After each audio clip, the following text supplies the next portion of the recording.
আসসালামু আলাইকুম। সংবাদে আপনাদের সবাইকে স্বাগত জানাচ্ছি। আমি ফিরোজ তোহা। শুরুতেই সংবাদ শিরোনাম জানিয়ে দেব এই মুহূর্তে হাতে পাওয়া সর্বশেষ গুরুত্বপূর্ণ আপডেট বাংলা সংবাদ। শুরুতেই থাকছে বাংলাদেশ জাতীয়তাবাদী দল বিএনপির সিনিয়র যুগ্ম মহাসচিব রুহুল কবির রিজভী বলেছেন, দিল্লির গ্যারান্টি নিয়ে শেখ হাসিনা ক্ষমতায় থাকতে চেয়েছিলেন। এজন্য গুম খুন থেকে শুরু করে দেশের মানুষকে ক্রীতদাস করে রেখেছিলেন তিনি। এবারে জানাবো যুক্তরাষ্ট্রের আসন্ন উচ্চ পর্যায়ের প্রতিনিধি দল বাংলাদেশের অর্থনৈতিক প্রবৃদ্ধি, আর্থিক স্থিতিশীলতা এবং উন্নয়ন চাহিদা সহায়তার উপর ওয়াশিংটনে দৃষ্টি নিবদ্ধ করবে। মার্কিন পররাষ্ট্র দপ্তর এ তথ্য জানিয়েছে। মঙ্গলবার মার্কিন পররাষ্ট্র দপ্তরের মুখপাত্রের অফিসের মিডিয়া নোটে বলা হয়েছে, যুক্তরাষ্ট্রের দক্ষিণ ও মধ্য এশিয়া বিষয়ক ব্যুরো সহকারী পররাষ্ট্রমন্ত্রী ডোনাল্ড লু 10 থেকে 16 সেপ্টেম্বর ভারত ও বাংলাদেশ সফর করবেন।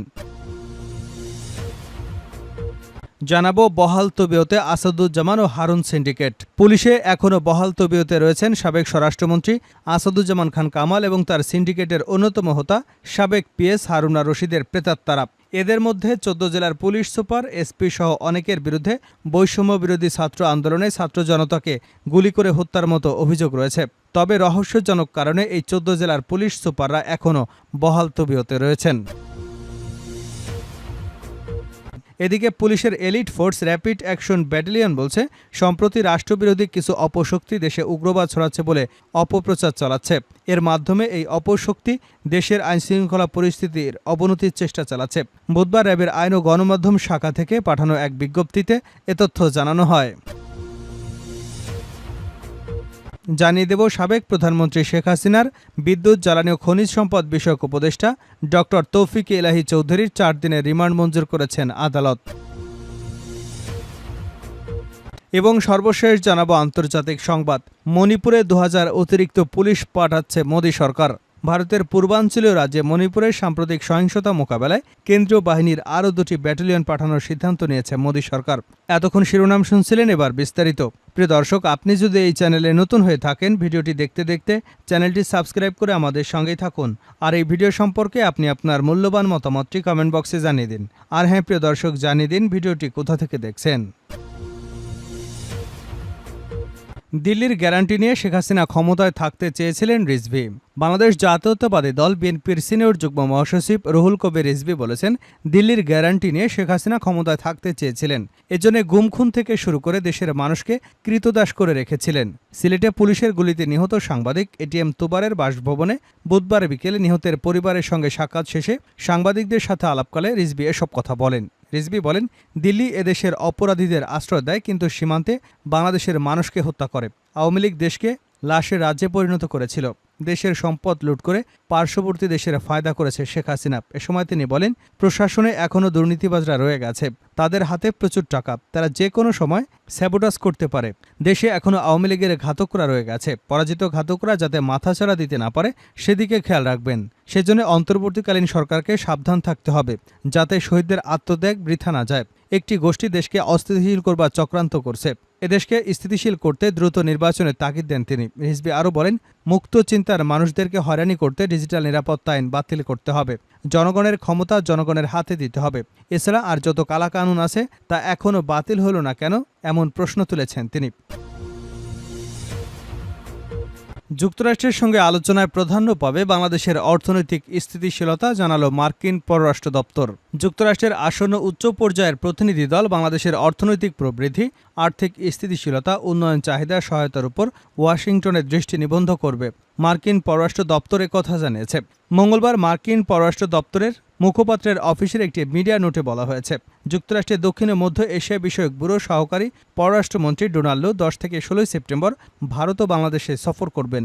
এতে বলা হয়, সহকারী পররাষ্ট্রমন্ত্রী লু ঢাকায় বাংলাদেশের অন্তর্বর্তীকালীন সরকারের সাথে বৈঠকের জন্য একটি আন্তঃসংস্থা প্রতিনিধি দলে যোগ দেবেন। প্রতিনিধি দলে মার্কিন ট্রেজারি বিভাগ, ইউএসআইডি ও মার্কিন বাণিজ্য প্রতিনিধি অফিসের প্রতিনিধিরা থাকবেন। ঢাকায় অবস্থানকালে লুয়ের প্রধান উপদেষ্টা অধ্যাপক ডক্টর মোহাম্মদ ইউনুস, পররাষ্ট্র বিষয়ক উপদেষ্টা মোহাম্মদ তৌহিদ হোসেন ও সুশীল সমাজের বিভিন্ন সদস্যদের সঙ্গে দেখা করবার কথা রয়েছে। গত 8 আগস্ট বাংলাদেশের অন্তর্বর্তী সরকারের গঠনের পর যুক্তরাষ্ট্র থেকে এটি প্রথম এ ধরনের সফর হতে যাচ্ছে। পররাষ্ট্র দপ্তর জানিয়েছে, সফরকালে সহকারী সেক্রেটারি লু তার অংশীদারদের অর্থনৈতিক প্রবৃদ্ধি, সমগ্র ইন্দো প্যাসিফিক অঞ্চল জুড়ে স্থিতিশীলতাকে সমর্থন করবার জন্য মার্কিন যুক্তরাষ্ট্রের প্রতিশ্রুতি পুনর্ব্যক্ত করবেন।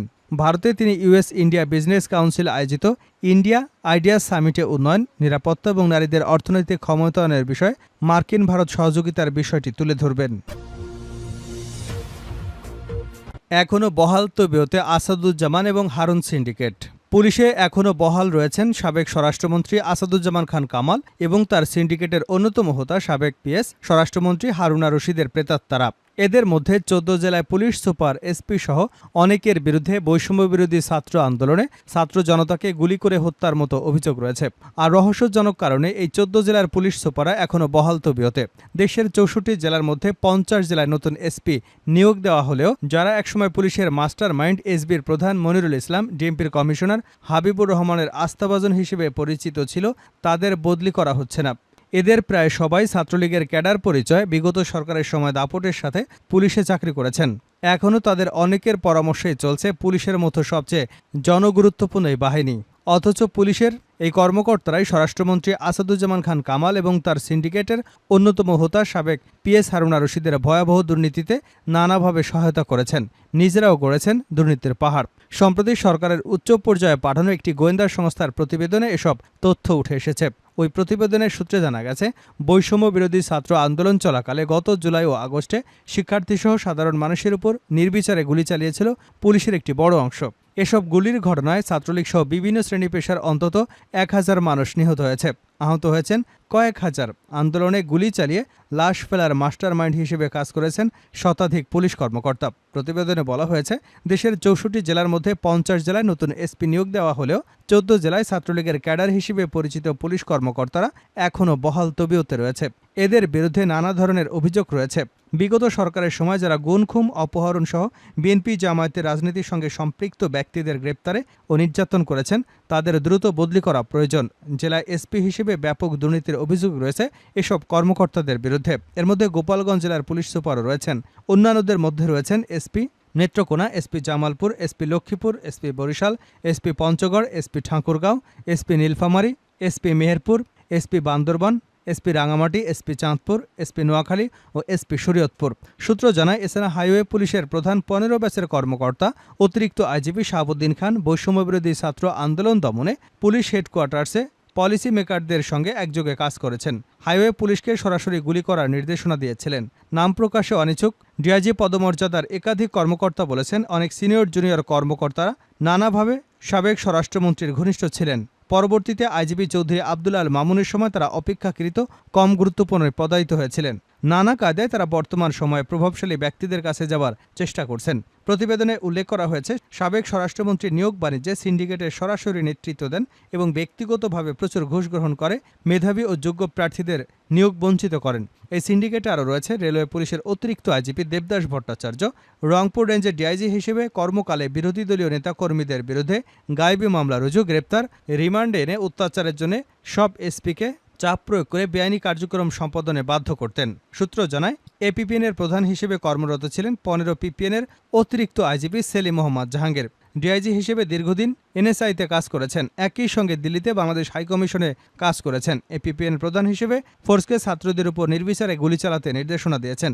সব অপকর্মের অন্যতম প্রধান সিপো সালার ও পরামর্শদাতা হিসেবে সম্মুখভাগে ছিলেন ডিআইজি মুস্তাক আহমেদ। অতিরিক্ত ডিআইজি খন্দকার নুরুন নবী, এসবি সাবেক প্রধান মনিরুল ইসলামের ভাইরা কাজী শফিকুল আলম, সাবেক ডিআইজি মাল্টিমিডিয়া এবং শেরপুর জামালপুরের সাবেক এসপি মোহাম্মদ কামরুজ্জামান ও ঢাকা জেলার সাবেক এসপি মোহাম্মদ আসাদুজ্জামান প্রমুখ। বৈষম্য বিরোধী ছাত্র আন্দোলনে ছাত্র জনতাকে হত্যার অভিযোগে সাবেক আইজিপি শহীদুল হক চৌধুরী আব্দুল আল মামুনকে গ্রেপ্তার করেছে আইনশৃঙ্খলা রক্ষাকারী বাহিনী। 97 জন পুলিশ সদস্যের নামে ডিএমপির বিভিন্ন থানায় 284টি মামলা করা হয়েছে। গত 13 আগস্ট থেকে গতকাল পর্যন্ত এসব মামলা করা হয়। সম্প্রতি কয়েকজন মাস্টারমাইন্ড পুলিশ সদস্যকে বাধ্যতামূলক অবসরে পাঠানো হয়েছে। কিন্তু রহস্যজনক কারণে খুনসহ নানা অপরাধে মামলার আসামি হয়েও ধরাছোঁয়ার বাইরে রয়েছেন পুলিশ সদস্যরা।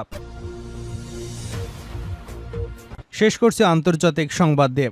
মণিপুরে 2000 অতিরিক্ত পুলিশ পাঠাচ্ছে মোদী সরকার। ভারতের পূর্বাঞ্চলীয় রাজ্যে মণিপুরের সাম্প্রতিক সহিংসতা মোকাবেলায় কেন্দ্রীয় বাহিনীর আরও 2টি ব্যাটালিয়ন পাঠানোর সিদ্ধান্ত নিয়েছে মোদী সরকার। সিআরপিএফ এর 2টি ব্যাটালিয়নে রয়েছে প্রায় 2000 সদস্য। মঙ্গলবার সূত্রের বরাতে বার্তা সংস্থা পিটিআই জানিয়েছে 58 নম্বর ব্যাটালিয়নকে তেলেঙ্গানার ওয়ারঙ্গল থেকে এবং 112 নম্বর ব্যাটালিয়নকে ঝাড়খণ্ডের লাতেহার থেকে পাঠানো হচ্ছে। প্রথম ইউনিট মণিপুরের কাংভায়ে এবং দ্বিতীয়টি ইম্ফলের চারপাশে দায়িত্ব পালন করবে। জম্মু কাশ্মীর এবং উত্তর পূর্বের অন্যান্য অংশে অপারেশনাল দায়িত্ব পালনের জন্য আসাম রাইফেলসের 2টি ব্যাটালিয়ন মণিপুর থেকে প্রত্যাহার করে এই পদক্ষেপ নিয়েছে কেন্দ্রীয় সরকার।